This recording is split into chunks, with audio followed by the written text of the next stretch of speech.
Hey, welcome back. Thanks for watching. In the past, at the first of each month, I've done an asset allocation video basically telling how well or how poorly my investments have been doing. And that really doesn't change too much month to month. And since I don't give out the true dollar amounts, I just thought maybe that was kind of a futile attempt to explain stuff. I think what I'm going to do now, I've got a chart here I'll show you, but I'm just going to go over where my money's at. And this isn't going to change month to month very much at all. And so, I may do this again in June or so, just kind of giving an update on the percentages, but I really don't see these numbers changing much throughout at least the foreseeable future. So I'm going to just kind of give this asset allocation overview just as a way of, kind of a reset and to show where my money's at. So I've got this little chart here. Hopefully you can read that. But my entire portfolio, I've got about 1% of that that's just cash on hand, cash that's at the local bank, cash that I have in my brokerage account that I can transfer to my local bank or use to pay bills or use for cash. That's about 1%. An HSA, I wasn't going to put this on there, but I thought, well, go ahead. Because it's not very much, but I do have enough money in my HSA that will get me probably a couple of years at least of my deductibles and copays and stuff. Of course, you never know, what you're going to get out of that, but looking back historically, I've got enough in the HSA to last a couple of years, probably maybe 3. And besides that, I am pulling money out each month.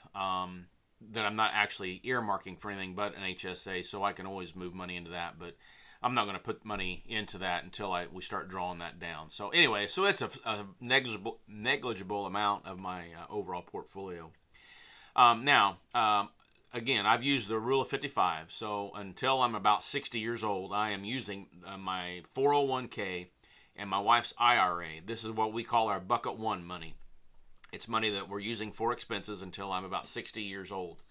And that's got about 30% of our portfolio is in this. So this is money that's safe, that is accessible, and that also is readily available, essentially, to pay our monthly expenses until I'm about 60 years old. And at this time, by the time this ends, my wife will be about 65, and so we'll be I'm almost certain at this point, I haven't really discussed it with my financial advisor yet, but I'm really thinking that at 65, I will turn on my wife's Social Security, and we'll be taking that when this money here runs out. So, but again, we have about 4 or so years worth of money there that is safe and accessible. So we'll then use my multi-year guaranteed annuity, which is what they call a MIGA. We bought that with a portion of my lump sum pension, and that's bucket 2 money. This is money that we're going to use from the time I'm 60, when the bucket money the bucket 1 money runs out. This is what we'll start using when I'm about 60 years old, and this will get me to my Social Security age, whether I take it at 65, 67, 70, whenever. But in this money, there is about 8 to 10 years worth of money in there. So together, with my other and this, I have anywhere about 10 or 12, 14 years roughly of safe money that I'll be able to use for my monthly expenses and our bills. And again, the large purchases we can also take out of this, but right now, as I'm making this video, it's the intent of this money to pay our monthly bills and our monthly expenses going forward. And again, this the bucket 1 and the bucket 2 money should get me to 67 or 70 years old, and again, barring any unforeseen catastrophe. So, and then bucket 3 money, which is long term. Oh, and that is 35% of my portfolio. And then my bucket 3 money is the long term money we don't really intend to use or touch until we just have to. But I have a traditional IRA, which is 15% of my overall portfolio, and then a Roth IRA, which is 20% of my portfolio. And again, the traditional. This will be money that we would need to use, if we're going to do a Roth conversion, that we'll take money from this. If we're going to do if we're going to have RMDs, it would come out of this account. So hopefully we'll be planning for converting to Roth or something to minimize the taxes. But we're gonna wait and see. May not do anything with that for a couple of years, but it is on my list of things to talk about with my financial advisor when I meet with him again. But and then also the money from the MIGA, which I can't touch for 5 years.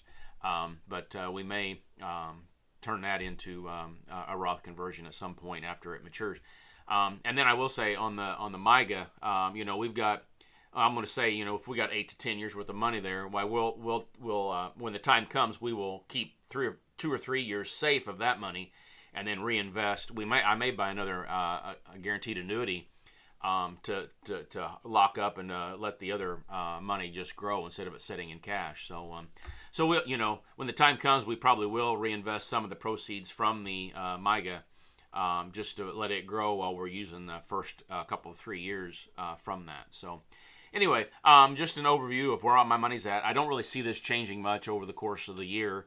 I may do another update in June or so if I do see that things are changing. But for now and for the foreseeable future, well, this is where my money's going to be parked. And so really no need of doing another asset allocation video other than perhaps for new subscribers that come on. But so that I may do another one in June. But anyway, so that's where we're at with our money. Again, right now we're doing fine.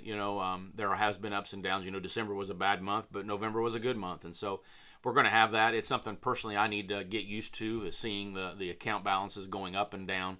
But understanding, from these numbers, I've got 10 or 14 years worth of safe money that I really don't need to worry too much about. So, I guess one of my worries, which isn't really a worry, but, something in the back of your mind is, what is going to happen with Social Security? There's going to have to be some changes, but they always figure it out because, they just always have. I don't know that it's ever missed a payment, and so, why should I think that it's going to happen anytime soon? But anyway, who has any idea? And there's strong opinions on Social Security and all that. But anyway, that's my asset allocation video. Again, I want to remind you, I have a phone number, 618-608-0152, if you want to get a hold of me there and send a question or comment or something that you may not want to say publicly. I welcome those text messages. Just include your name and your location if you don't mind, so that I know who I'm speaking with.